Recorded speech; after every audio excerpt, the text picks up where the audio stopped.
Hi, I'm Veronica Quarry. I'm on the editorial board of the International Journal of Zero Balancing and Transformative Touch. Today, I'd like to talk with you about writing a case study for the journal. Case studies can be a wonderful way to share information about transformative touch.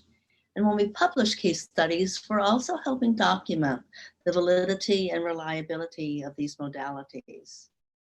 Case studies can also just be beautiful stories that people will love and remember. So let's go to their website and look at the case study guidelines there. An easy way to access the journal is to type in IJZBTT in your browser. And then we'll go to the main menu on down to Author Guidelines. And we'll scroll down to the case studies. So both client and practitioner experiences can be included, and client here simply refers to any person who's a recipient. Most case studies should be 1 to 2 pages, single spaced. You really want to keep it succinct and easy to read. The title should capture the essence of your case study, and it's really helpful to include the modalities so that the person reading or looking will immediately have an idea of the content. The title might be something like Recovering from Neck Injury with Neuromuscular Therapy. Author information is pretty straightforward.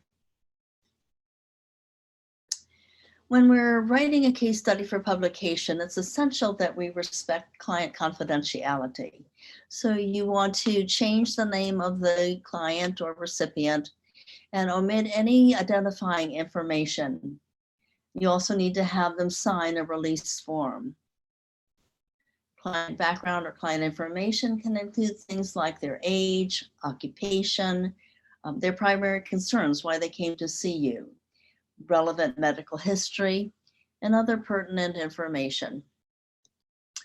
When you're writing up your description of your session, I want to emphasize here that the journal is intended to be inclusive. We want the general public, and not just professionals, to be able to read, enjoy, and benefit from the articles. So you want to use language that will be easy for most everyone to understand. Try to avoid using terms that are specific to your modality that may be unfamiliar to others. If you need to use these kinds of terms, be sure to briefly explain them. For example, if you needed to use the words flexion and extension as they relate to craniosacral therapy, you would need to explain those words as they relate to the craniosacral rhythm. You want to include the modality and the number of sessions. And when writing about the session, you really want to focus on what was most important in the session. The reader doesn't need to know every detail of the session. The outcome, of course, is extremely important. This is really the highlight of your article. It's where you get to share the power of transformative touch with the rest of the world.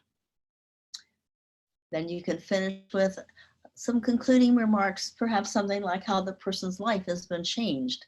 What are they now able to do or experience that they weren't able to before the sessions? Let's look at an example of a case study published in the journal.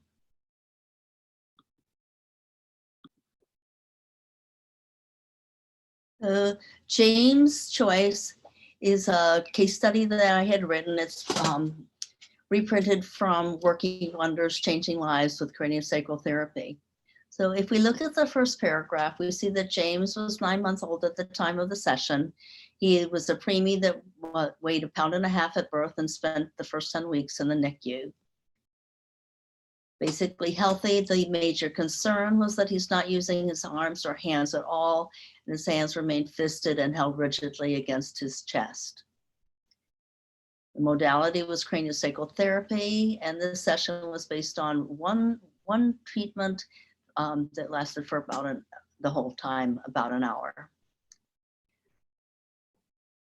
As I was doing the craniosacral work with James, I also engaged with him in what I would call a heart-to-heart nonverbal dialogue, just really checking in to see what was happening for him and how I could be of help. And it felt like the posturing of his hands was protective in nature. As I talked with him, I wondered if he felt safe now, and if he thought that, he could make choices to play, feed himself, or provide protection if that's what he needed. Toward the end of the session, his 6-year-old brother came in and sat down next to us, and there's our outcome. Then, for the first time in his life, James reached out. He stretched his arms over his head and began to touch and explore his brother's face. And a little bit of conclusion, the next visit, he's reaching out for everything, sleeping with his arms over his head, and he's just really doing well. So that's a simple one-page case study that covered all of the areas that we talked about.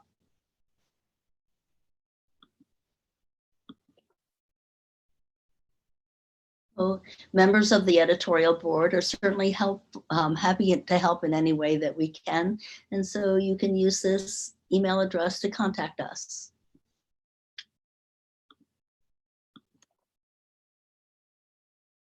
It should be relatively easy for you to write your case study. You probably already know the story that you want to share. So just use this format and kind of fill in the blanks. I'd also like to suggest 2 books that you might want to look at that maybe will help for guidance and inspiration. One is Working Wonders with Craniosacral Therapy, edited by the Upledger Institute.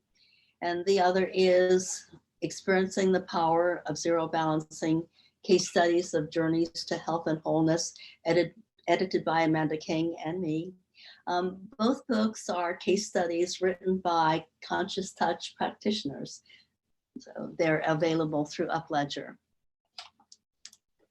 We know there are many case studies out there to be shared of how people are being transformed through conscious touch. We look forward to your submission.